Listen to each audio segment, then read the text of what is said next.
Bismillahirrahmanirrahim. Assalamualaikum warahmatullahi wabarakatuh. Saya Lukman Nazar Baihaqi dari HKIC.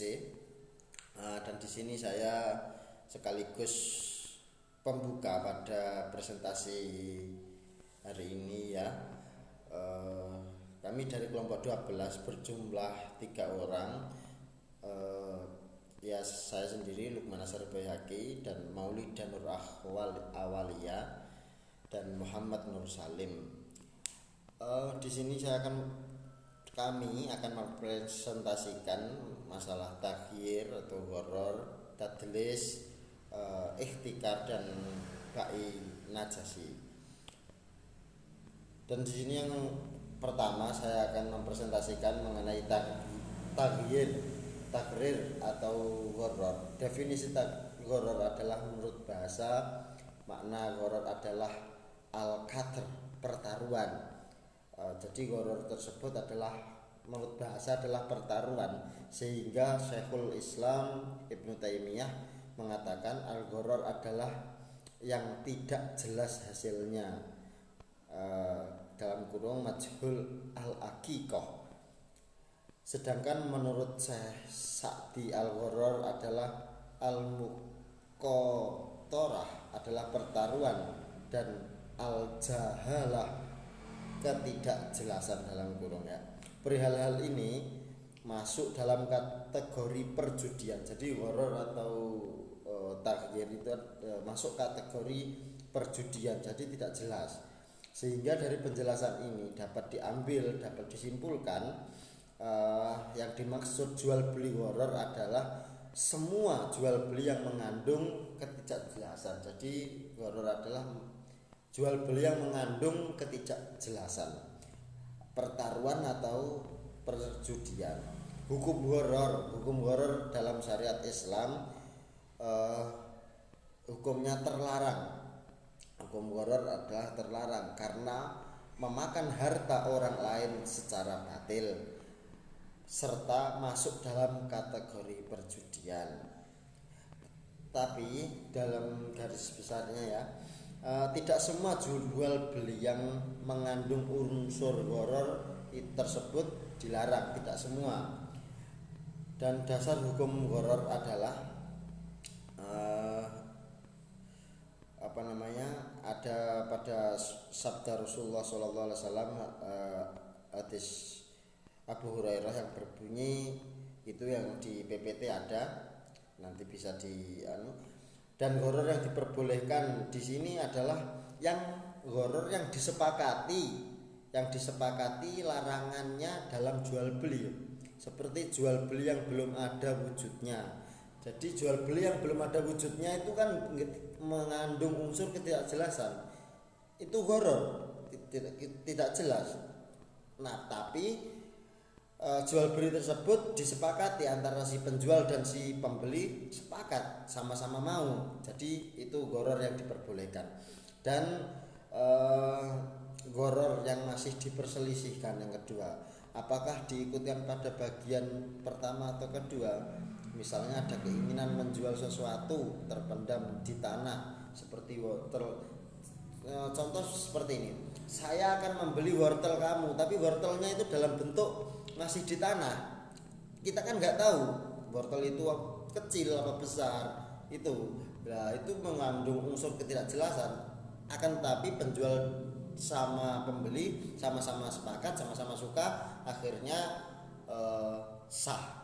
Jadi horor yang diperbolehkan menurut pendapat Ibnu Taimiyah dan Ibnu Qayyim merajihkan pendapat yang membolehkan.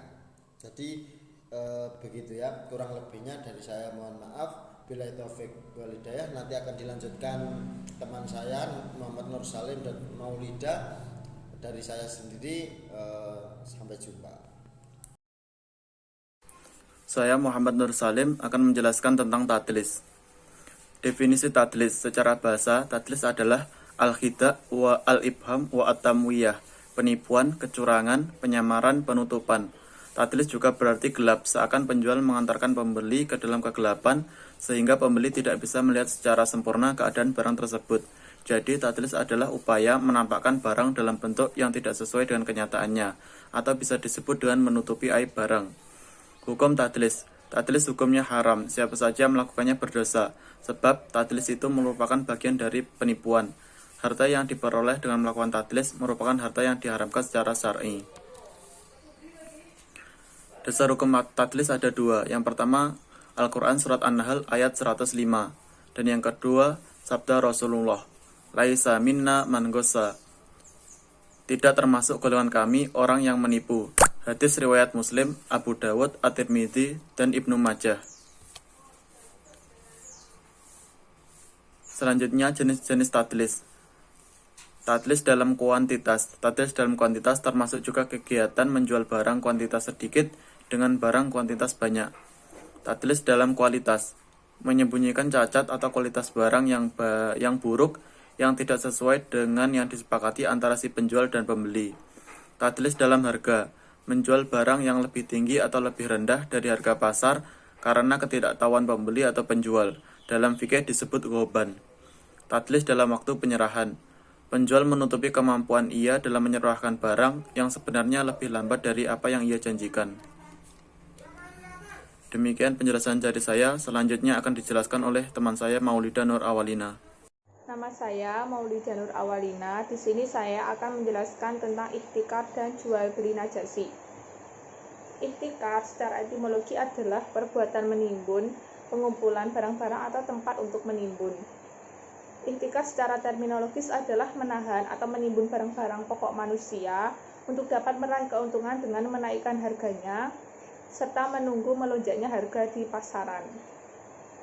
Imam Al-Ghazali, Madzhab Syafi'i, mendefinisikan ihtikar sebagai penyimpanan barang dagangan oleh penjual makanan untuk menunggu melonjaknya harga dan penjualannya ketika harga melonjak. Dasar hukum ihtikar terdapat dalam Quran Surat Al-Hasyr ayat 7. Jenis barang yang haram ditimbun. Dalam masalah ini, para fuqaha berbeda pendapat mengenai dua hal, yaitu jenis barang yang diharamkan menimbun dan waktu yang diharamkan orang menimbun. Para ulama berbeda pendapat mengenai objek yang ditimbun, yaitu kelompok yang pertama mendefinisikan ihtikar sebagai penimbunan yang hanya terbatas pada bahan makanan saja, bahan pokok primer saja. Kelompok yang kedua mendefinisikan ihtikar yaitu menimbun segala barang-barang keperluan manusia, baik primer maupun sekunder. Waktu yang diharamkan untuk menimbun barang. Mengenai waktu yang diharamkannya menimbun barang, ulama berbeda pendapat.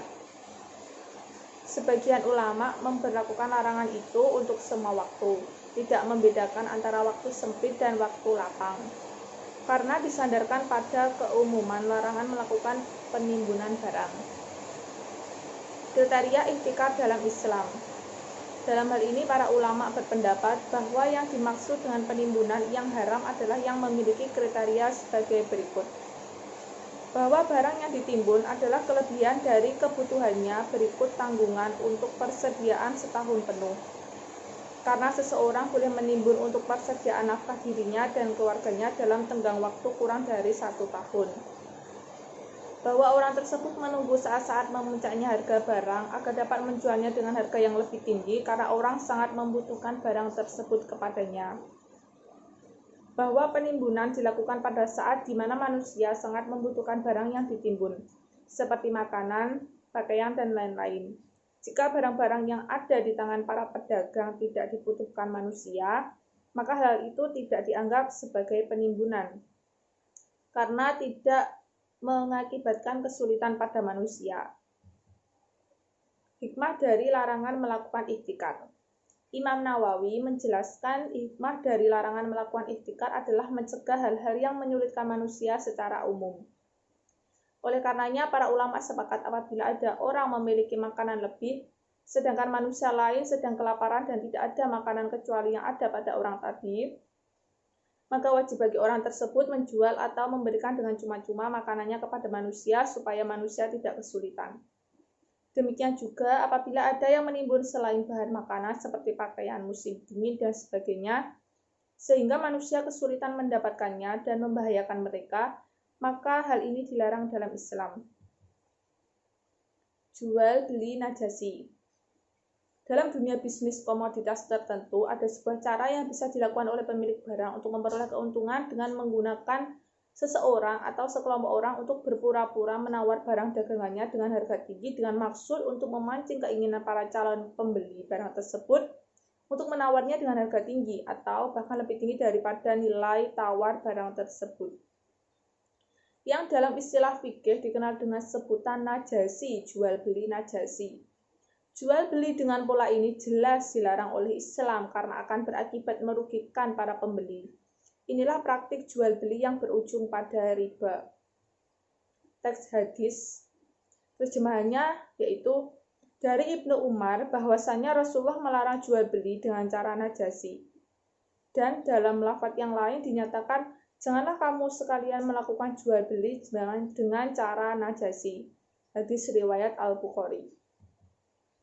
An-najasi dalam pengertian etimologis bermakna al-isarah yang menggerakkan, yaitu menggerakkan, yang diambil dari kata najasu asyaida idza asyartuhu.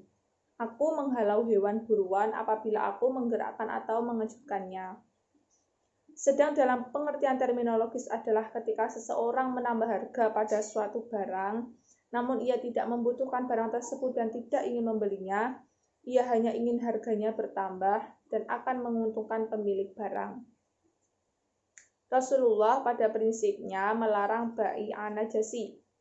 An-najasi yang dimaksud dalam hadis ini ialah bentuk praktek jual beli sebagai berikut.